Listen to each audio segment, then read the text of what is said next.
Warning, it is the opinion of the 4th Street Productions and the Working Perspectives podcast Weekend Poppin' that we should inform you that some of the language used in this recording could possibly be considered offensive. You've been warned, so if you decide to listen, then don't complain like a fucker.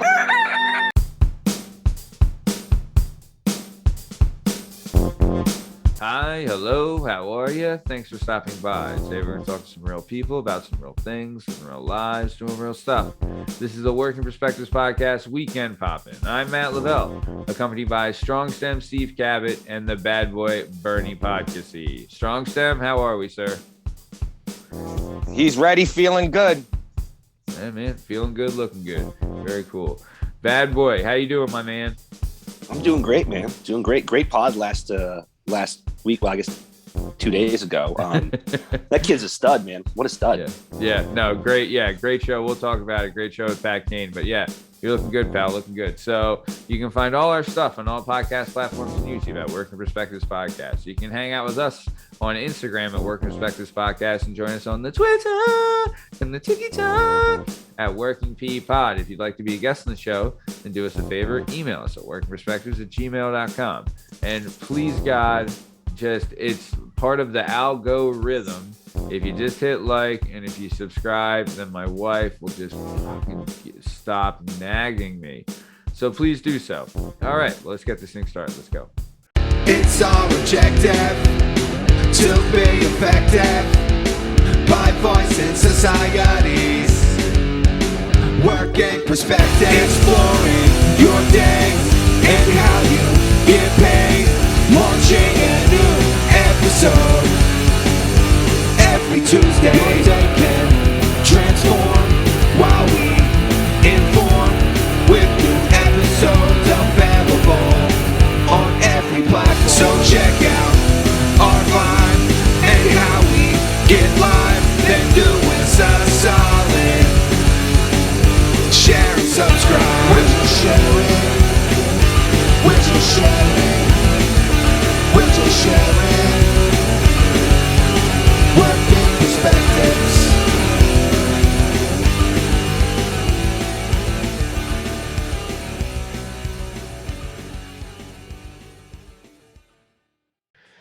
Okay, so boys, I'll tell you what. When the Tuesday show we had this week featuring Pat Kane, it had a couple hiccups to get this thing started. Initially, Pat was scheduled to record in late August, and his car got stolen the night he was supposed to record, right? So then we had to bump him. Was able to get him in like a month later, right?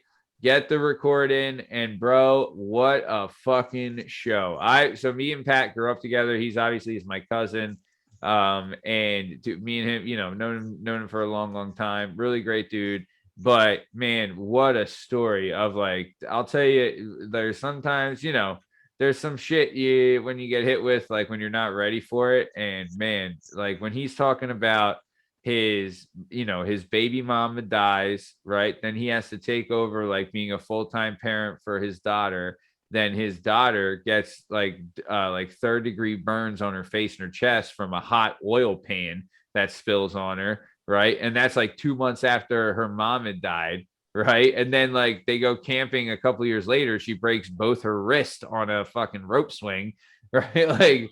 It's just been curveball after curveball. But but that, it's just another flavor of ice cream here on the show, man, because it had some funny stuff talking about the egg toss, had some, inspirational stuff talking about overcoming a drug habit. Then it had some sad stuff, but then also sentimental stuff. I don't know. I thought it really complete package of a show. Really happy with it. Strong Sam, what did you think about it? Man, that was like you said, it's, I say to people all the time in here, I get customers at the shop that come in and, oh my God, my life's so shitty. It's such a hard day. My life's so tough. And I'm like, yeah, until you hear some other people's stories and you're like, you know what? My shit was not that hard. Yeah. It was that's a real perspective putting episode to hear, a guy go through all that and obviously come out on top. So it shows he's a strong guy, man. Yeah. Crazy. Yeah. Agreed, man. Very much agreed. That is one thing. It does provide perspective because There's been Sure sometimes does. I'm complaining, but dude, It's not that bad, bro. dude, I'll tell you, and it's like I pray to God I never have to do it, but like it is a severe night. It is a straight up nightmare of mine. So one day, if I pray to God it never fucking happens. Knock on wood. That like I'll have to tell my daughter like mommy's not coming back, kind of Yeah, thing. yeah, right, And he had to do that, and like, Yeah. dude, that fucking scenario, I can't like. Mhm. That's like legit my Every parent's nightmare. Every parent's nightmare. biggest nightmare. Burn. What about you? What are you thinking? Yeah, man. I mean, that'll shake you, just the thought about that. Oh. No, man, but like, his attitude was so positive, and I loved the 51% accountability thing. I thought that was such a Love like, it. you can blame anybody else for your troubles. Everyone gets the short end of the stick sometimes, whether it's somebody directly screwing you over, whether it's just life dealing you a bad hand. But whatever situation you're involved in, you should consider yourself to be at least 51% responsible for. Yep. That's real accountability. Yeah. I thought that was a really cool little way to sum it up, like what being a grown-up actually is. Yeah, I 100% agree. You're 51% accountable for every situation you're in, and that is the fucking truth, man. That is the truth. Nice. Yeah. So yeah, I was a real big fan of it, and also a good thing that came out of it.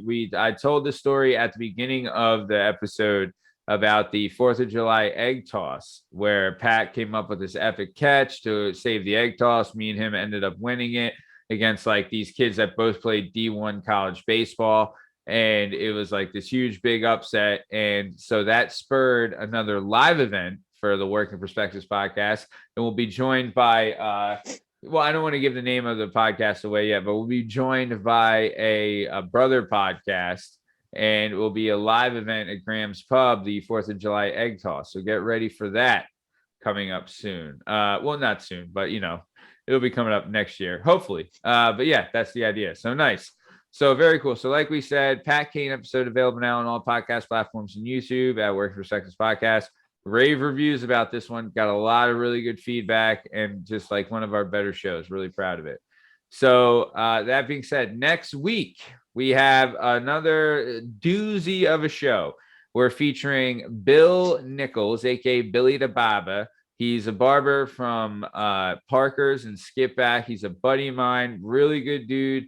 And like, honestly, you'll get a little background story or background on the show, right? And on the show specifically. And then also we're going to introduce, we had a special guest as a co-host is Mike Hatfield, aka Mickey Bats. And he'll be the co-host on the Low Life podcast coming to the 4th Street Productions LLC soon. So yeah, Wait a minute. I don't know about this Mickey Bats thing. We might have to check him on this fucking name. I don't know about this Mickey Bats thing. Unless he's hitting home runs and fucking chicks like Mickey Mantle was. Oof. That name's taken, my guy. Name's taken. Who do you think got more? Do you think Mantle or Jeter got more? DiMaggio got the most. Oh, he was with Marilyn Monroe. What's the matter with you? Wasn't DiMaggio married? Banging the same broad that John Kennedy and Sam Giaconta were fucking banging. The head of the Chicago outfit, the head of the free world, and Joe DiMaggio.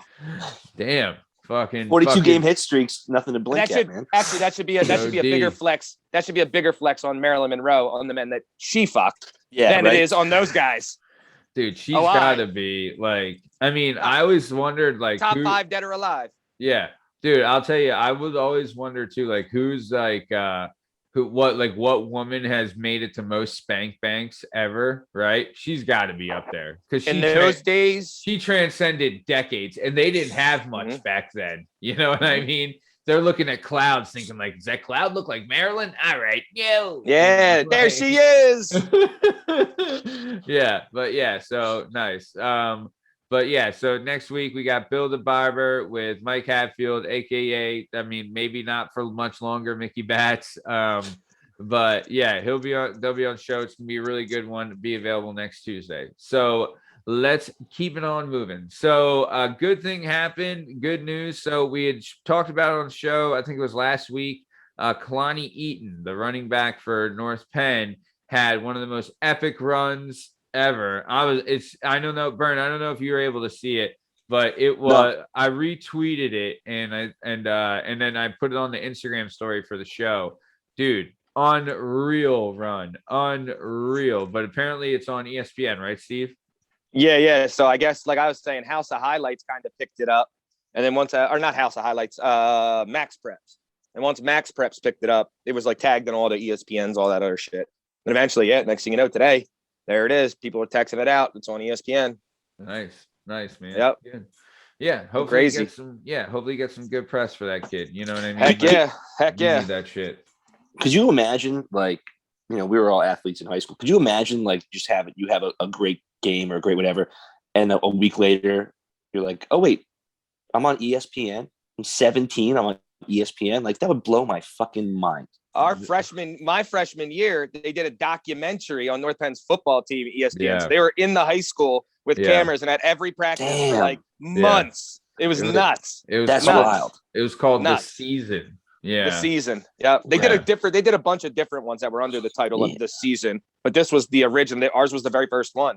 Back then, I was 99. The cameras and shit, they had them fucking things were, the size of a goddamn statue they were carrying around. Yeah. And it was like, it chronicled what was supposed to be like one of the top high schools in the nation for football. And to be fair, and the father-son thing. Yeah, it was so Pettin, who would end up being the coach of the Ravens or the Jets. He was the head coach of the Cleveland Browns. Okay. He was the defensive coordinator for the Packers. And I think he was defense coordinator with the Jets. Yeah. When Ryan he was the head there. coach of the Browns. Yep. Yeah, and he was. I think he was a special teams guy in Baltimore. Film review guy or whatever. That's how he got in there. Film and evaluation or some shit. Yeah, he's got. Yeah. You're right. So then he started in Baltimore and he started coaching there. But before he was, in the pros, he coached at our old high school. And then his dad coached at our rival high school. Legendary. Who had just come off I think, didn't they win 4 titles in 5 straight years? 4 titles in a row. Jesus. And the 5th one lost in 5 overtimes or whatever to Erie Cathedral Prep. Yeah. Just unreal, like legendary. He had this kid. I'll tell you, this is one guy I thought we were going to be seeing in the pros as the next Mike Allstott. His name was Dustin Picciotti. And he was, dude, I'll tell you, the performances he had in the state championship games, holy shit. Oh, yeah. His nephew plays for Penn Ridge right now. Oh, really? Yes, and is a stud and already has offers to Oklahoma, Penn State as a linebacker who's only a junior in high school, mind you. Oh, yeah. That's how fucking good this kid is. Yeah, he's a stud. His name's brother, or Dustin had a brother, Phil, and it's Phil's kid, Phil Picciotti. And I think this is like Phil Jr. or some shit, but I forget what his first name is. Kid's a stud, though.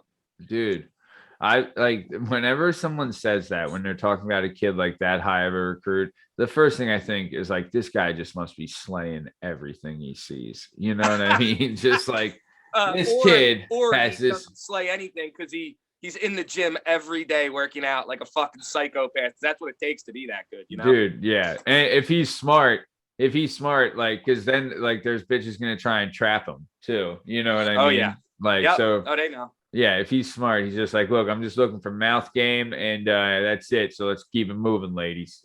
Listen, slaying in high school is one thing, but making it to the league, we all had our glory days, right? But you want to keep your eyes on the prize. They're making it to the league, you get to slay for life. Oh yeah. Well, and the other funny thing, how about this? So when he got promoted, Pettin, our old coach, Pettin Jr., we should say. So Pettin, he was the linebackers coach when Ray Lewis happened to be the linebacker there. So what the fuck are you going to tell Ray Lewis? Is that the easiest job in the NFL? I walk up and go, do what you've been doing for your entire career.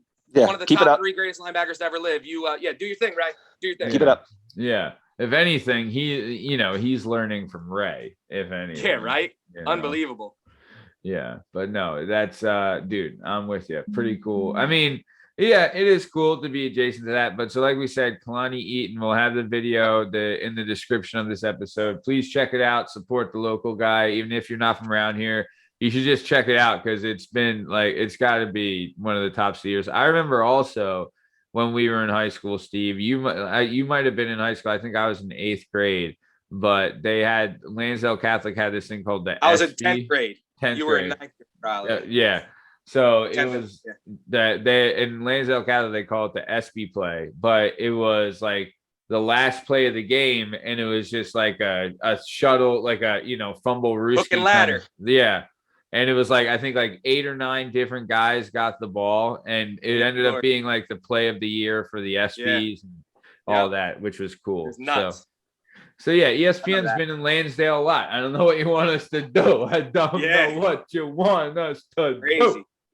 Yeah, but nice. So cool. So let's keep it on moving. So Burn, you were away at the shore this weekend. How did it go?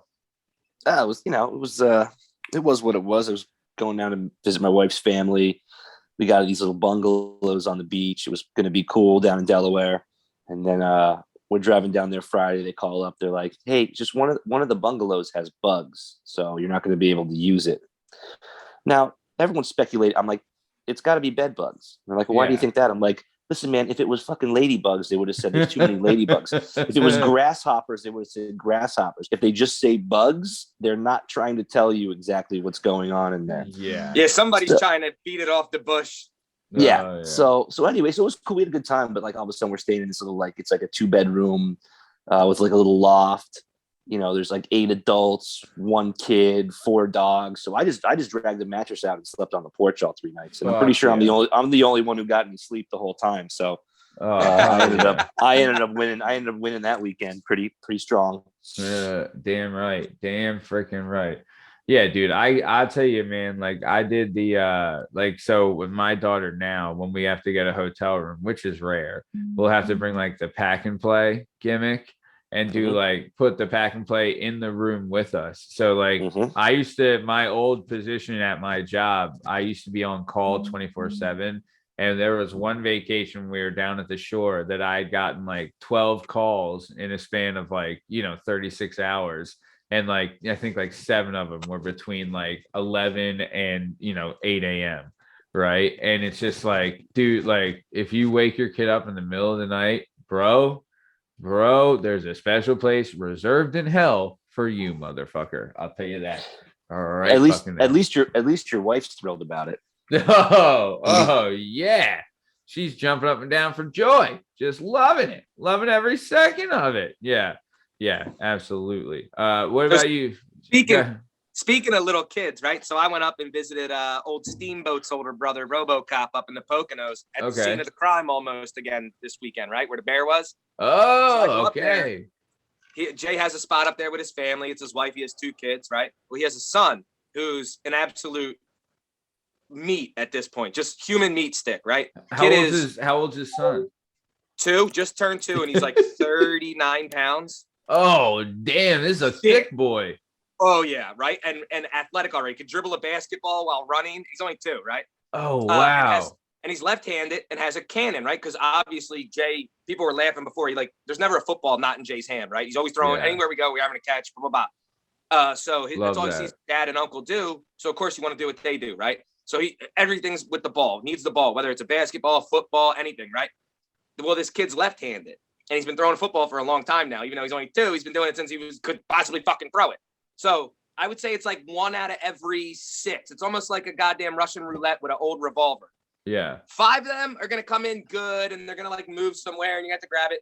1's going to come in like a missile when he catches his fingers, right? Because he's only 2. He doesn't know what the fuck he's doing. But when he catches it right and the right arm slot comes out, that thing's a rifle, right? Like we were cracking up. It was bouncing off our chest and shit. Jesus. So his wife then proceeds to tell me that at like daycares or birthday parties or anything, and he's like so fucking thick and jacked. They're like, oh my God, he's so cute. Hey, and he goes, he's always ball. And they're like, okay, yeah, you want to play with the ball? And he's like, yeah. So they throw him a ball, and Lauren goes, I'm like talking to a mom, and I look over, and because he's 2, she's a foot away, like, here, sweetie. And I see him like kind of eye her up and think, damn, this bro is pretty close, but it ain't my fucking fault, whatever. Maybe this old bro got hands. I don't know. So and she's like, I've seen a couple where it just absolutely mangle mushes their face. The ball flies off to the side. The lady's like, because this kid just face planted you with a rocket. Yeah. Fucking To watch that though, you're like, this fucking kid's a stud. You know what I mean? He gets it. Oh yeah. Yeah, He yeah. just learned tackle too. So like we get the ball, he'll throw you the ball and then yell tackle and just ram into your legs. You're like, hell yeah. And I only have one brother, but he has two girls. So like we don't have a boy and I don't have any kids. So we're raising girls right now, you know. But so it's like to have my buddy have a son come up and it's fun. Yeah, it's fun, right, Bern? Until a certain age when it's not. Isn't that right, Bern? Because you're dealing with then it's not my responsibility. Yeah. My dude will be 5 in April, and he's now like, just you can't go anywhere without getting drop kicked or karate chopped or like. Yeah, hell yeah. He's doing cartwheels. Yeah, he learned what a headlock was. We're having a little girl. We're having a little girl in January, and he wants to name her John Cena. Hell yeah! That's his opinion. Yeah, I fucking love this kid. Yeah, he wants to name her John Cena. John Cena, like for like full first name John Cena, right? Yeah, like John Cena. John Cena. Cena. We go backwards. We call her Cena John. Yeah. I don't know if he wants to hyphenate it or what. We haven't gotten that far, but right now he's on John Cena. It'd be funny if it was like John Cena, Marie Podcasty. You know, that would be the best. Dude, we did something the other. I forget what we were doing the other day. He came up. I was picking up something. I was looking for part of his Legos or whatever. So I'm like bent over like on one knee, and he runs up behind me and pushes me over when I'm not looking, which is funny because I was like off balance. So I fall over, right? And then he looks at me and goes, "That's payback, son," and walks away. I was like, what the fuck? I just got sunned by a 4-year-old. I fucking love this kid. Didn't he? Payback, son. Didn't you just teach him a new game too? That's not okay to play with mommy. Oh yeah, you give something to hold, somebody something to hold. When they hold it, then you pants them, right? You know, because that's the move. Yep. So I taught him that game, and we were playing that game. I'm like, you're not allowed to do that at school, okay? You're just allowed to do that at home. And he's like, all right. And then like I came up to see Maddie's Maddie's go-kart race, and I got back the next day, and I see him first. He's like, Dad, Mom does not like our new game. And I'm like, oh no. And I see my wife, and she's like, I do not like your new game. I was like, all right. Well, we'll keep it between us then. That's pretty great. Yeah, because she was in the backyard with him when he tried it, and she didn't know it was coming. You know, and we have neighbors and shit.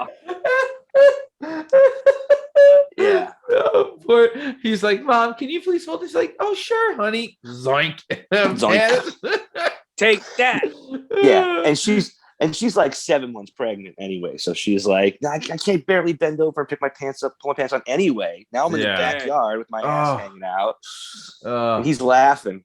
Man. I mean, I told him not to do it anymore, but I can't say I didn't appreciate the effort.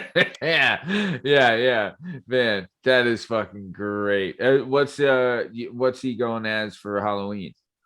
All right, so he got a Spider-Man costume, but it's like half Spider-Man, half Venom. Love it. So it's like Spider-Man's. Yeah, I got my Miles Morales costume, so I got the whole Spider-Man jam going too. And then my wife is going as Fat Thor from Endgame because she's super pregnant. So we just got her like a bathrobe and a beard. Yeah, so we're ready to go. And also we're doubling up, right? Because for whatever reason down here where I am, they're doing the trick-or-treating shit on Friday night and instead of Sunday, which is weird, but that's what that's the town called a lazy ass parents move. Yeah. They're like, you know what? I don't feel like being up all night on fucking Sunday. So kids, we're just gonna move it to Friday. Yeah, but I'm gonna go. That did that.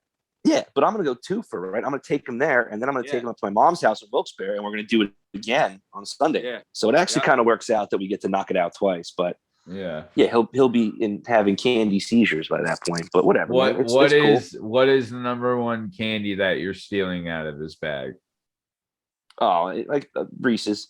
Reese's. Chocolate and peanut butter combo is always going to be. I'm a big fan of it. I'm a big fan of a quick Kit Kat too. Big fan. Kit Kat's good. Or a small crunch. Love a nice crunch. A Twix, a little single Twix. I'd be okay with. Oh, baby. Now you're speaking my language. Twix, baby. Dude, I saw. Go ahead, Steve. There used to be a house in North Wales, right, of a guy that you remember Andrew, right? Mitchie? Yeah, so of course. Smith, yeah. Mitch, his parents, his dad worked at Hershey, like we said before. I think me and Thomas were talking about this. But we used to steal his candy out of his fucking garage like savages. It was our own friend. We're fucking terrible. Anyway, so on Halloween, he would always, because he was like a higher up in Hershey. So he always had all types of king size everything, right? Oh, the king size. So the stick for us was swap up the costume, right? Yeah. You have to walk in his house. You have a table set up. I go there with some dickhead mask on and get one. Walk out, come back like 20 minutes later with like a different mask on, grab another. Then the third time come in without a mask on. He'd be like, hey, because he knew who I was. So he'd be like, hey, Steve, how are you? Blah, blah, blah. Grab another, right? Then, of course, he got hip to it. So every time you came in that fucking house, because of the dickhead neighborhood kids, any kid that came in there, he was like, pull your mask up. Let me see your face. I got to see who you are. He was like, okay, I know who you are. Don't fucking come back, all right? No more. I marked you. All right, bub. Yeah. Baller fucking move though. I mean, king size everything. Our parents were like, fuck. Fuck. You're like, look, we didn't want to give these kids comas, but you know, diabetes in a bag. Serve him up. Yeah, dude, I'll tell you, I learned a long time ago the key to Halloween is a comfortable costume. Number one way to go. And shoes, you'd be walking as a young bull, filling up pillowcases and shit. That pillowcase gets heavy as fuck. You're all annoyed, bro. Did you ever was there anything worse than you had having a baller ass Halloween costume, but all of a sudden it was like raining or snowing, and you got to fucking wear a jacket or something? You're like 9. Your mom's like, put a jacket on. You're like, I'm fucking He-Man. No one's gonna see my muscles, man. What do you mean put a jacket on? Like, Did you ever do like the this is a dick move, but like when we were older, and it's because it like someone tried to do it to us. Gang young bulls? Yeah. You have to. Bully the young bulls out of their candy? You have it's a pastime that has to happen. It's gotta be passed down because I know they did it to the young kids too. These motherfuckers in checks. It happened to me and I did it to another kid. Yes, right? Exactly. Yeah. Listen, you're not trying to clean them out, but you got to pay the tax, you know? Right. Yeah, hell exactly. Yeah. Cold. Yeah, they're like, look, I don't want any of your fucking Hershey bars, you pieces of shit. Give me some Reese's and some Butterfingers. Dude, if you got the house that gave you the Mike and Ike's. Oh, I love like because it was all chocolate, but then when you got a gummy, a little Mike and Ike's action, that wasn't a bad shout. And plus, Steve, if I remember correctly, Mischief Night is your birthday. Isn't that correct? I'm pretty sure it's a national holiday for me. Yeah, it's my favorite night of the year. Not because it's my birthday. I can give a fucking less. I'm getting old, so that sucks. But the fact of the national sport that happens in the northeast part of America of fucking shit up is my favorite thing to do. So smashing. I used to run. I would always try to find pumpkins that had candles going in them because if I kicked it hard enough and in the right spot, it would look like a fucking flame ball when it was in the air. Yeah, it was fantastic. Yeah, dude. Another former guest of the Working Perspectives podcast who has a Mischief Night birthday. Pulatsky, my youngest brother, is also a Mischief Night. Wait, your brother was born on Mischief Night? Yeah. Oh, wow. That's only the third guy or second guy I've ever met. I have one other guy. You know who he is. I think he'll fucking total tool. I think he's going to be 34. I think he'll be 34 this year. Well, then I'm the original. So yeah. You beat him a little bit. He's on my birthday technically. Yeah, exactly. Technically, you're right. Yeah. Yep. Yeah. Love Pulaski. Shout out. Love him. Pulaski. Yeah. Shout out. Yeah. Hell yeah. Shout out to the fucking Mischief Night Bowl. What did they do up in 44 on Mischief Night, Burn? The same shit you did everywhere else where there was just a bunch of white kids and very little supervision, man. You know, right. The fun part of the city too, the fun part in Philly is they always whack the SEPTA buses. And because SEPTA doesn't give a fuck, they leave them eggs on the buses for like weeks after the shit. You see Thanksgiving. 2 weeks later, dude, they're frozen on there. I'm like, what the fuck, dude? You can't. There's nothing to spray that off with. Yeah, they don't wash them shits. They don't care. Nah, dude, those buses. If you want bed bugs, fucking don't take a ride on them. Or you want the wildest experience of your life, get on one of them. You have a 50-50 chance every time you get on, some cool shit's gonna happen. I used to have to take it from. I had to catch a 27 from Manayunk to get to Overbrook, and then I took the 9 from Overbrook up to Ardmore. And on the 27, you're going by St. Joe's. So like there's like the shops there, right? And like and there's like the shops there, like City Ave and everything. And like everyone, there's most of the time I am like St. Joe's College. Yeah, St. Joe's College. Oh yeah. No. St. Joe's High School's in Alney. You're right. Yeah. So St. Joe's College. Yeah, you're going like Overbrook, like that area. Main line. Yeah. So I was on the bus, and I am the only white person that was on this bus most of the time, right? And I'm not saying that to be a dick. It's just the truth, right? It's an observation. But there was because you're in a 80% African American fucking neighborhood. Of course, the numbers prove that. I mean, it is what it is. It is what it is. But what would happen is like I am passing by St. Joe's, which is a Jesuit school, right? Which is I think is probably a mostly white school, or whatever. Catholic fucking dorky warriors, yeah. But there was a bunch of times where I because no one's sitting next to me on the bus because I'm the crazy white guy apparently. But I'd be like, and I'm like I'd shaved and I'm dressed ready for work. Like I'm not looking like a schlep. But like there's a bunch of times where like a young girl would get on the bus to go back to St. Joe's from like shopping or whatever and sit right next to me. And I'm like, oh, hello, how are you?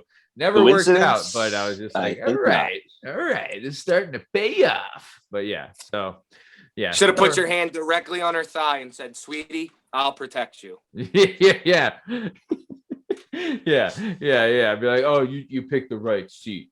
Don't worry. Yeah. Actually, your seat's right here, sweetie. Yeah. Damn. He's pulling on the thing.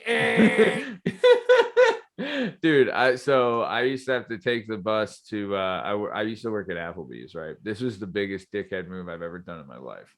And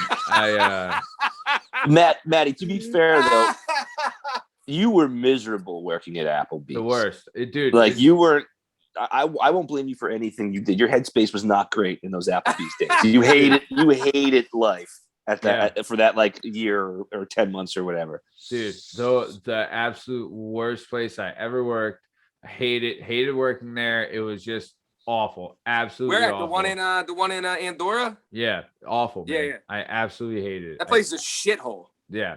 I would never I'll tell anyone out there, don't eat there. I'm telling you. It's a shithole. Yeah, and that's like one of the nicer ones. Just I know Applebee's isn't But so I'm taking the bus to Applebee's, right? And I'm on my way, and we pass Roxborough High School. And outside Roxborough High School, it was like the special needs kids, right? And they would come on the bus, and they would take them up to the library that's right by the Applebee's, right in that shopping center. Yep. And there was this one kid who would get on. One of the special needs kids would get on the bus. As soon as he gets on, he grabs the line, because he wants to be the one to pull the line for when they stop, right? And I've seen this kid do it like a bunch of times. And one day I'm just like, you know what? Fuck this, right? And we're about to get to the stop, and I saw he had it on the line, and I just fucking pulled it down. That's it. I'm out of here. It's all over. Once you ring it once, you can't ring again. And that kid looked at me like, you fucking knew the rule. Like I had my hand on the line, and I'm like, dude, you motherfucker. I know. Motherfucker. I'd have fucking said something. How dare you take his pride all day, dude? We'll be recording a second disclaimer later today for the podcast. Dude, honestly, I still feel bad about it till this day. I felt awful, but I was not a happy person, man. Dude, I was you and I were very tight at that point. It was that because Matty, even though Matty has fun at work, he's still a man of like Matty should have been born in like the 1920s. Like his rules of like work ethic and like gentlemanliness and respect are like super old school. And so I know that even though you fucked around a ton, there was a level of professionalism you always had at work where you're like, here's my job. Here's what I'm supposed to do. It's customer service. I'm going to rock this out. And you working at that place was just soul crushing because you could jump over, you could bend over backwards for people. They weren't tipping you. They weren't leaving any money. The people you were working with were, snorting rails in the walk-in. Like you couldn't rely on your coworkers. You couldn't rely on your customers. The management sucked. Like you were not a happy camper. Still, I hate to be shitty. I don't want to be shitty, right? Here's the fucking problem. If you would have quick yanked it and ran off the side door, off the back, no issues. When you made eye contact with him to let him know deep down in his soul that you don't want to see him happy because you're not happy, that's not good. That's not good. You're right. I'm not disagreeing with you. I'm not proud of it. I'm not happy I did it. It was just a rip and run. I kind of been like, yeah, that's funny. He it said, motherfucker, not today. Yeah, it's like, I'm pulling the fucking cord, bub. Yeah. Did you yell the R word at him? No. Right. There was like 10 of them on that bus. They would have fucking ripped me to shreds. Yeah. You got rolled. Yeah, they're you kidding me? The strength they got, they're ripping me to shreds. But now you can't, it's one of those like all of a sudden it's a now you can't leave moment where you're just like, oh no, I'm not getting off this bus. Yeah. Now see, this is how fucking changed the world is nowadays. When I was a kid and I did some dumb shit, which was all the time, and someone went, "The fuck, retard?" My dad was like, "See, they know you're a retard too." I'm like, "Yo, guys, show me a little respect." My dad's all on this guy's side, like, "Yeah, you got a retard. You know he's retarded." He's like, "Yeah, I know." I'm like, "What the fuck?" You're like, Dad, you don't know what this guy's deal is. He could be fucking Johnny pedophile over here, and you let him call me a re. Like, he's like, "Yeah, well, you want to fucking run around and rip shit off the shelves all day? Go with him. How's that sound? You're going with him today." Fuck. All right, fair enough. Yeah, all right. Well, yeah, Dad, you call it like you see him. That's the truth. Nice. Damn. Yeah, that's fucking pretty great. I will say, what do you think, Strong Stem? Have you ever had a killer Halloween costume? Never. Ever. Really? I don't know.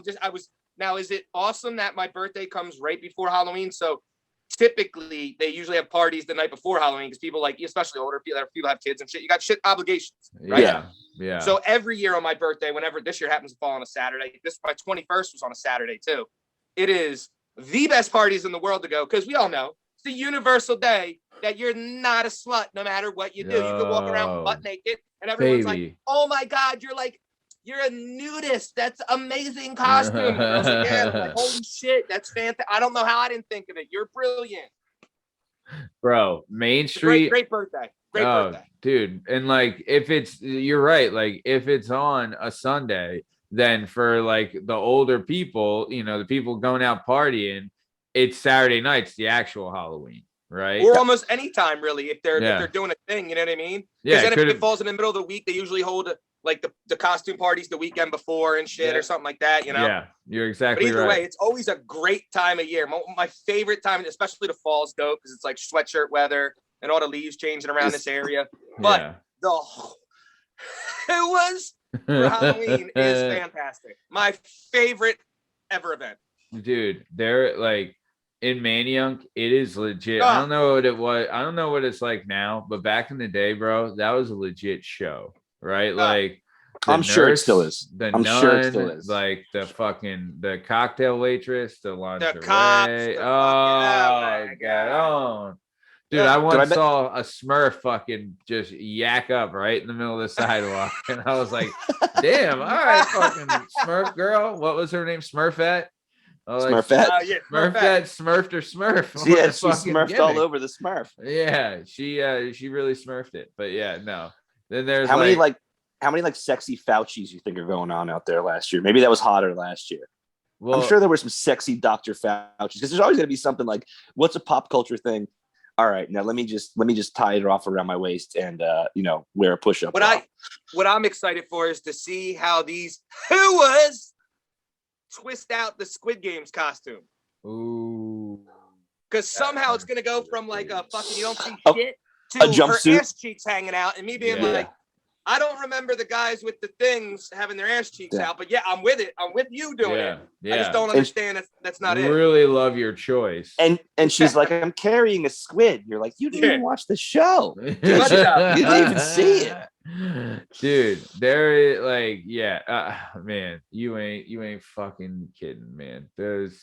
They'll do. I mean, well, okay. So also, do you guys see? I did it on the Instagram stories, and I think I tweeted it. But Diana Spencer, former co-host of the Weekend Poppin', Diana Spencer. Did you check out her Halloween costume? Yeah, that was fantastic. Joe Dierte. I'm gonna try and upload the video on YouTube for in this episode. So if you're watching on YouTube at Working Perspectives Podcast, you might be able to see just a little like clip that Diana did of her as Joe Dirty. Got me a meteorite. Dude, she fucking nailed it though. She looked pretty fucking spot on. I'm sure she's probably a little bigger than David Spade is, but like, yeah, which is insane. But yeah. But I think he's like five. I think he's like 5'2". Apparently, he's fucking packing a fucking wabam. You know, Heather Locklear said so. That bitch is probably huffing Glade in the bathroom before fucking sets. Dude, when's the last time? So I remember, dude, prime Heather Locklear. Do you remember prime Heather Locklear? Bro, fucking forget about it. Oh yeah, she's that. Dude, I remember I used to watch the show Scrubs a lot, and she did like an appearance on there, and that was probably like maybe the early 2000s. Still a fucking smoking smoke bomb. Smoke City, the mayor of, just fucking forget about it. But yeah, he was pretty good. Vern, I don't know if you remember our best costume that we did. One year, me and Vern went as the Wet Bandits, aka the Sticky Bandits from Home Alone, and I was Joe Pesci and he was Daniel Stern. And I'm not gonna lie, one of the best. Like we crushed it. We nailed it. We crushed it. Absolutely, we crushed it. Yeah. I took Halloween very seriously. So like we had a Halloween. I mean, I lived with a bunch of dudes till I like moved in with my soon-to-be wife. I was in my 30s by the time I got out of like the frat house.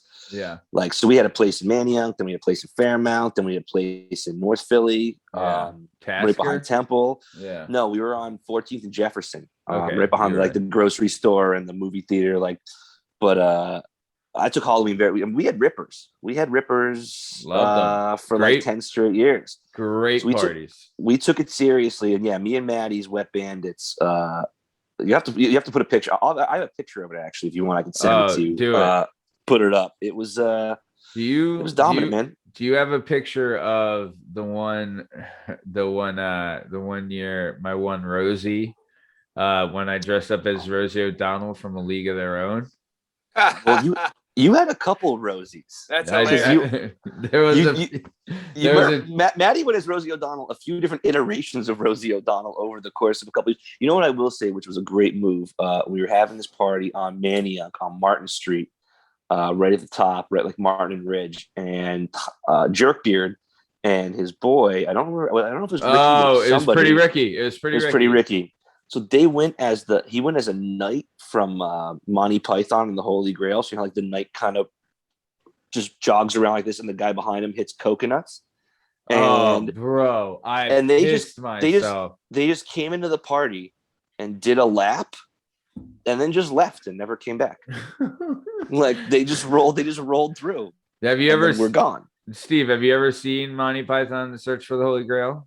Oh, sure have. How did you not?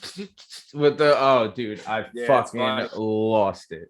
But the best part of that was they didn't even hang around for a beer. They just came in and did it and just rolled. We never knew where they went the rest of the night. Yeah. It was such a strong move. It was such a power move. Apparently, they were getting, like, from what I remember being told, they got into a couple bars for free because the bouncers are like, "That's the best fucking costume we've seen all night." The next year was even better. Boy. The next year was even better because they dressed up as Forrest Gump and Lieutenant Dan, and it was I've seen that a couple times. Yeah, but it was Lieutenant Dan in the wheelchair. Yeah, with the legs picked off. Yeah, well, like Rick has full function of his limbs. He did at this point, or I assume he does now. But we went to Pitchers, right? And Pitchers is like, it's all bar with like one lane, right? Yeah. And that's it. Straight side alley wall. Yeah. Oh yeah, for sure. Good spot, good spot. Very narrow. But like so narrow, and it's packed. And when they roll in, Tom's pushing Ricky in as Forrest Gump, Lieutenant Dan, and there's people like screaming and like getting into fights, like, dude, get the fuck out of the way. Can't you see he's in a fucking wheelchair? Right? Like people we don't even know fucking yelling this shit, and we're like, and Ricky's there like, dude, I gotta pee and I gotta get up.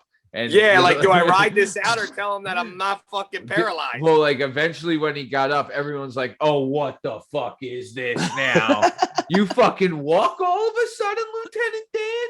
You fucking can't commit." You know, it was a whole thing, but it was pretty good. Sounds about like a normal, so mine's very similar. I thought of this one so me and my one buddy Todd, right, who is a very tan feller.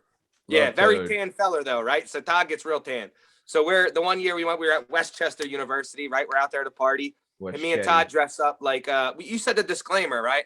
Yeah. That's gonna be before this. Yeah. I don't give a fuck anyway. So we dress up like Mexicans, right? I love Spanish women. We know this. Sure. Me and him dress up, and when I say we dress up as Mexicans, we put on a stupid fucking hat, the little half carpet you slide over your shoulders, and got like better than a poncho. This is where it got a little aggressive. We went and got like the things you would give like a 2-year-old, like the little plastic lawnmowers and weed whackers and shit. Oh my god! So we're in a party. We're in a party. Just to keep it fair too. I had Sean Day there with me. All right. So Sean is Navy back on SEAL. home off of a leave or a tour or some shit. Sean's home. Just home from Sean's killing people. And then as I'm in the kitchen, everyone's like laughing and shit. Everybody's having a good time. One of my childhood friends that I'll leave nameless from Lansdale area comes in and goes, and he happens to be 100% Spanish. He comes in and he looks at me and goes, "What the fuck?" And I was like, damn. Nah, I mean, yeah, nah, you're right. I threw the fucking the lawnmower and the little weed whackers in the trash, and then we just walked around with the fucking other shit on. I mean, the commitment to the character, you know. But if anything, it should have been like if you're gonna go that route, it's like just a hat with like a beat up t-shirt and jeans that are practically all green. From middle of the summer, and I got a sweatshirt on with a parka and long pants. I'm like, dog, I wrestled, so I know. Obviously, you too. We know what it's like to put on a bunch of layers and sweat your balls off. It's tormenting. When I watch them bulls do that on the lawnmowers in the middle of the summer, I'm like, I just hold my hand out the window with like my fist up. They probably like, "What is the gringo doing?" I'm like, I feel you, brother. Yeah, I feel you. Dude, I'll tell you, I don't think I've ever met a harder working people. They're by far. The best. Never complain. Ever complain. It's fucking bonkers. Yeah. Maddie, you talked about comfort though. That's the key. Like you gotta find a good Halloween costume that's also comfortable. Now, in my younger days, when I was a little outrageous, me and another former guest of the Working Perspectives podcast, Murph Meyer, went to a party at St. Joe's as the Red Hot Chili Peppers. But we just wore socks on our cocks, and that was it. We just had sneakers and cock socks, and just stood around in the backyard of this house in Manayunk until the cops came. And then it got awkward because, like there was just an underage party or whatever. But yeah, we went one year with just tube socks. Wow. Just rocked it out. Wow. We were not in great shape. It wasn't like let me show off this vicious V going on. Like we were just like, all right, let's just fucking do it and see what happens. And then I ended up meeting a girl there and years later banging her because she was like, you just showed up with a sock on your dick, and I just thought you were an interesting human being.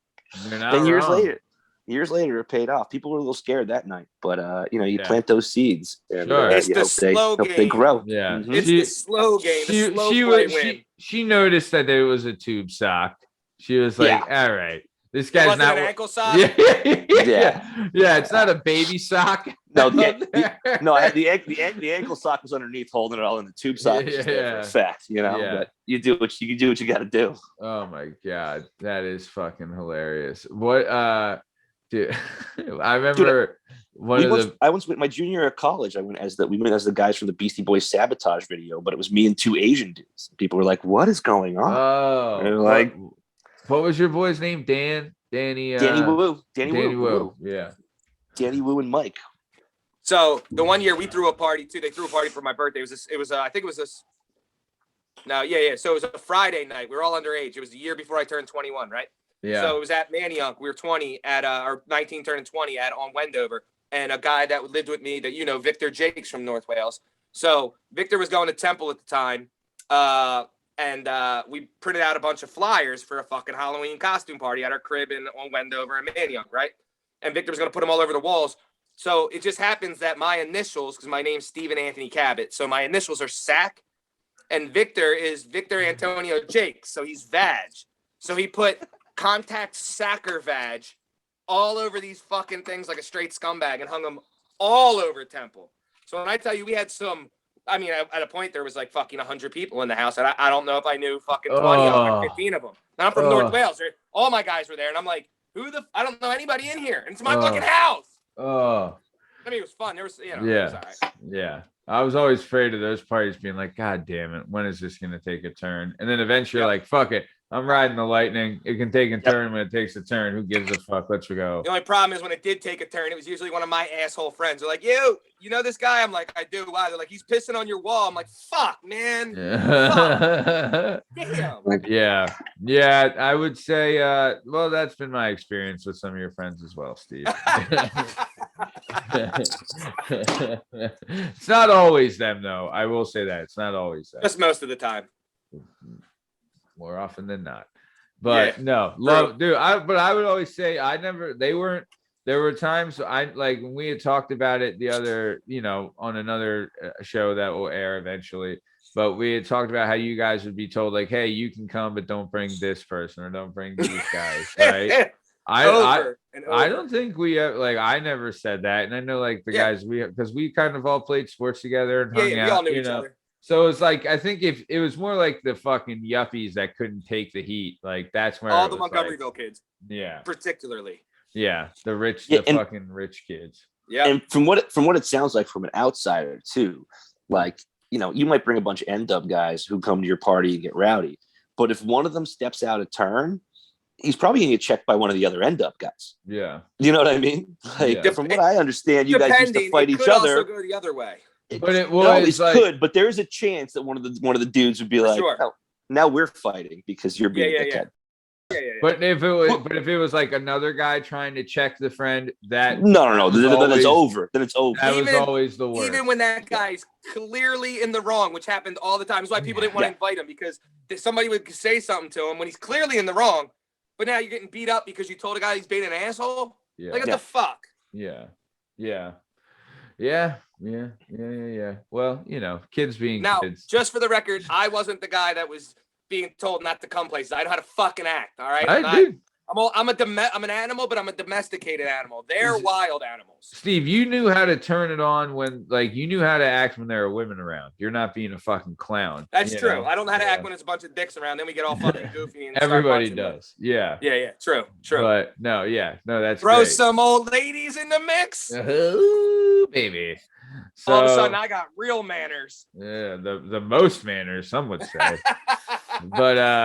But okay, so we got Halloween coming up, so that's exciting. But we're coming. But close. Maddie, what's your kid going as? Yeah, I was gonna say what's little lady Lavelle going as? She is I guess I can say it. She's going as a ladybug.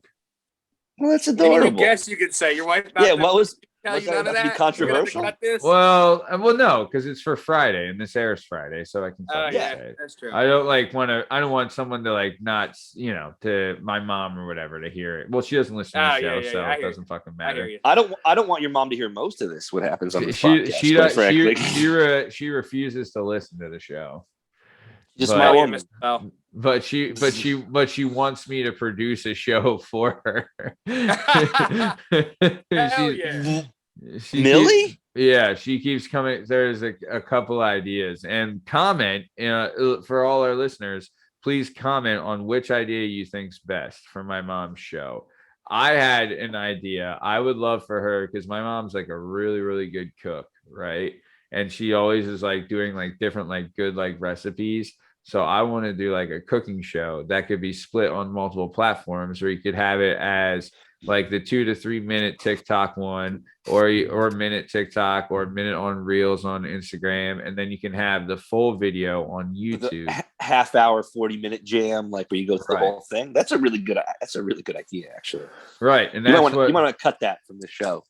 Well, I mean, I'm not the only one that thought of that. There's like so many cooking people out there, but it's like, but she fits a niche demographic where it's like, she had following of people her age that are eventually going to get into, like that are on all these platforms, and even people that aren't her age, because even like females in our demographic love watching that stuff, like they love like, oh, that's a great idea. And like she's a teacher, so she's really good at explaining things and stuff like that. So that was an idea I had. And then one of the ideas she had is that she wanted to do a workout set, like a Richard Simmons Sweating to the Oldies kind of gimmick, right? Where she's like, yes, so she does like, and she's told me she's choreographed a couple and that we're going to have a shoot soon, but tough for the audio only listeners, But that's the thing. I was like, I'd said that. I was like, that's only for a visual platform then. And she gets it. But I was like, the way, like, how would you do it? Right. Is it gonna, like, you would have to map out different dances that it couldn't be the same thing for just different music to it. No one's going to buy that. Right. And I was like, are you going to do it live, or are they going to be pre-recorded? Because if you're going to do it live, then you have to show up at this time every week and not miss it. Right. You're not going to be able to do that either. So it's like, maybe you can pre-record 10 and have like 10 5-minute fucking, dance sweating to the oldies kind of things, which would be good. Right. I mean, sure. It'd be like the retirement, like she's retired now. So it'd be like the retirement rock out workout or whatever. Fuck, I thought too, like she could do like she was a principal of a kinder care, and like she worked in Catholic school. Like she did all these things. So I would like her to do like something about like teaching and dealing with kids as well. When's she coming on the pod, man? When she's coming on the Tuesday pod? She refuses to come on. So then you're not producing. Then you're not producing shit. You scratch my back, I'll scratch yours. Right? Yeah. If she really wants me to, I will. But now listen. Since we're on other podcasts and possibly making no new ones and family members and whatever, can we get a salsa podcast in this joint? Ooh. Can I do it with your cousin salsa? Oh, can I do it with your cousin salsa? I think that would be. I would subscribe to that. I think it's a great idea. See? I would subscribe to that immediately. I got. I think it's a great idea. What would we call it? Steve Salsa Show? No. Do you remember? Are you thinking of my cousin's name right now? Is that what you're doing? You're fucking thinking of my cousin's name because you forgot it. Brianna. Yeah. So we'll call it. Oh, now you want? We'll call it Sack and Brianna salsa all night. Sack and Brianna salsa. Brianna Sack. I mean, whatever. Whatever. We can work that out later. But first, we got to have the music and the movement. I've seen some of these videos on the TikTok or whatever it's fucking called. Right. Whatever the kids are calling it. Yeah, I know what we used to call it, but I see what they're calling it something different now, and I want in. Whatever that is, I want in. They are. I mean, I think it's $1 million idea, quite frankly. I'll tell you, idea. Steve. If we did, that's a great idea too. So let me do it with your cousin. Salsa. No, we should do this, right? So I watched this video the other day. There's this group of like influencers in England that I've been trying to watch their content and trying to see like, what do they do? Why are they so popular? Because they're massive, right? And it's just like a group of guys that are just like fucking nodding off, but they do like all these interesting things. And I can see why like they do get like millions and millions of views every video, like 20 to 30 million every video, right? Which is fucking unreal.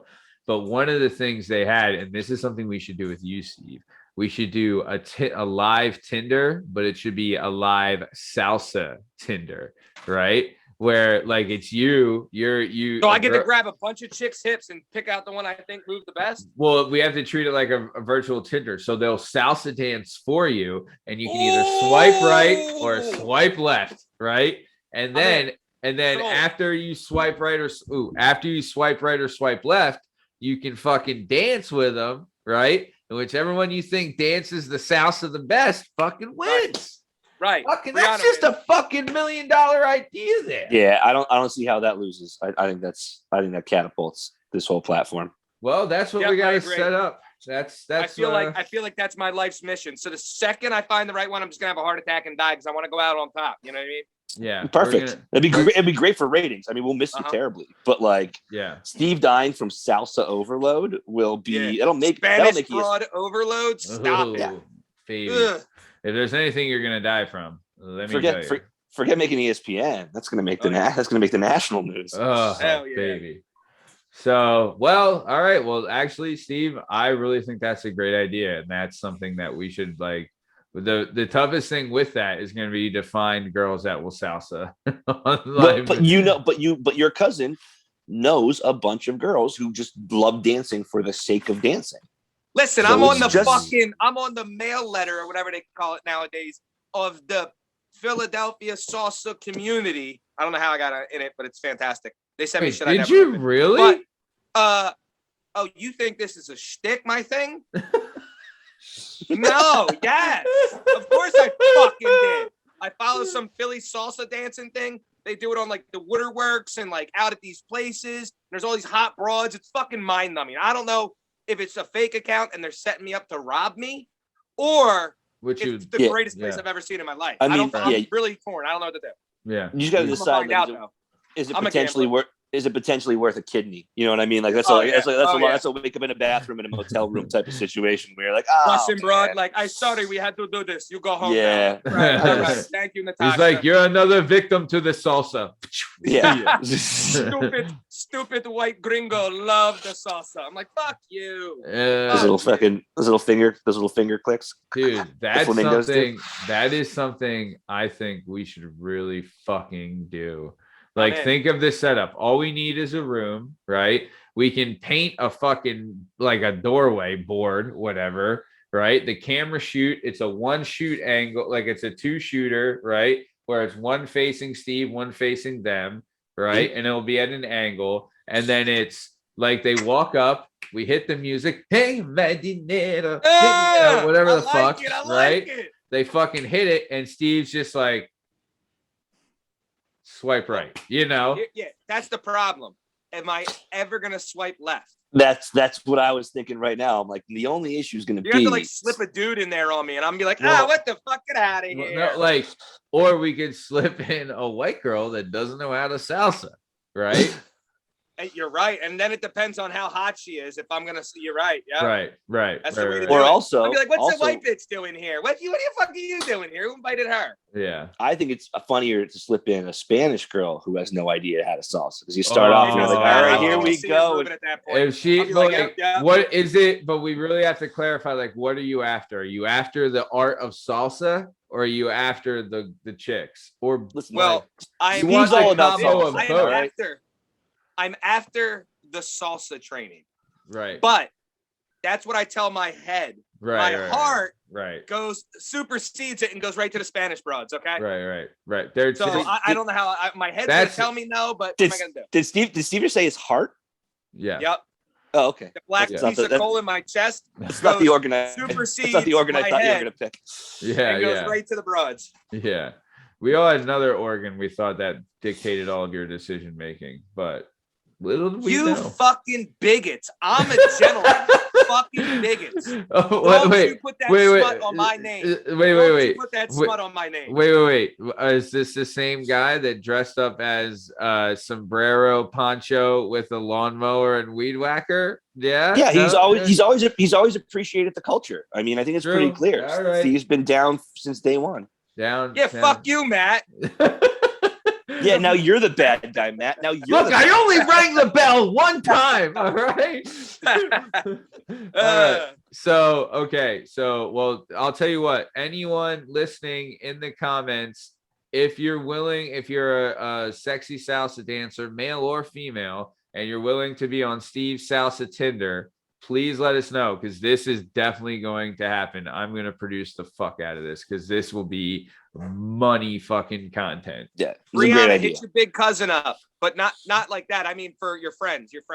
Right. Okay. So yeah, I'll talk to her. So we're coming to the top of time. Before we get out of here, Strong Stem, anything you want to say to the cult of Cabot and the Salsinators out there? I do. If you see this fucking fruit cake Fun Noik sweatshirt I got on, It's Funky Fresh, right?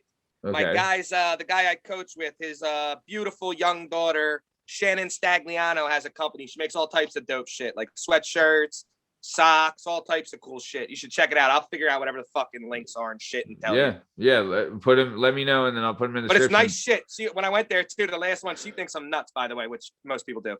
When I met her, she was like 12, because I known her dad now like 15 years, right? Yeah. Now she's like 25, or she was like 10. Now she's 25. Anyway, when I went in to buy this thing, so she already knows it. She's like, Steve, the only sweatshirt I have left is purple. And I was like, I don't give a fuck. Give me that purple sweatshirt. Yeah. She's like, you'll wear purple? Man, I don't give a fuck. Look at me. Don't I look like an asshole already? The fuck's the purple gonna do? To be fair, Steve, you pull it off. I'm telling you, you pull it off. I was gonna say, Steve, eggplant might be your color. I mean, I think I think you're rocking it. Fuck you, Burn. Stop putting that smut on my name. I'm a very respectable man. How dare you? Yeah, that I'm not even gonna say it. But hey, tell Stagliano's daughter if she wants to be on the show. Give us a shout. We'll have her. Yeah, cool. I thought her. She's got a new boyfriend that's a professional lacrosse player. Nice, man. We'll have them both on. We'll promo her business, whatever. There we go. Cool. So what was it? Funky Fresh? Funky. Stay funky. Stay funky. All right, nice. Yeah, I can't even believe. I don't even know what the fuck it says on my shit, but it's you know what I mean? We'll figure it out. I'll hook you up with the shit. I like it. Looks nice, man. It looks nice. So she makes dope really, socks too. Real cool socks. Oh, it really nice. brings out your eyes. Yeah. So that being said, Bad Boy Burn Podcast, anything you want to say to the legions of adoring fans before we take off? No, just guys, enjoy your Halloween weekend, man. It falls on a Sunday, which means there's parties on Saturday. There's shit to do on Friday. If you got kids, go have fun with your kids. If you don't have kids, go have fun with somebody else's kids. Yeah. Whatever age they may be, because it's all out there. Halloween's the best. It's the best. Yeah. Go get it. And if you have a heartbeat in your chest, go smash a fucking pumpkin like a man. Yeah, toilet paper something. Yeah. Right on somebody's window with the soap. Yeah. Who's that lady? Smack an egg on a bus. That lady who won't throw your football back when it goes into her backyard, let her know that you're thinking about her this weekend. Yeah. Take a big rock and throw it right through her fucking window. Oh, wait. That's a little aggressive. We'll back up. Just egg her car. Eggs. So this has been another episode of the Working Perspectives Podcast Weekend Poppin'. I'm Matt Lavelle, accompanied by N-Dub's favorite son, Strong Stem Steve Cabot, and the Bad Boy Burn Podcast. You can find us on all podcast platforms and YouTube at Working Perspectives Podcast. You can hang out with us on Instagram at Working Perspectives Podcast and join us on the Twitter and the TikTok at Working P Pod. If you'd like to be a guest on the show, please email us at workperspectives@gmail.com.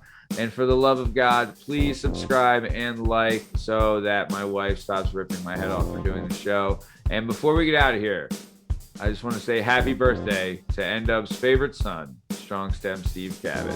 We love you, pal. All right. Thanks for listening. Have a good weekend and happy Halloween. Thanks. See ya.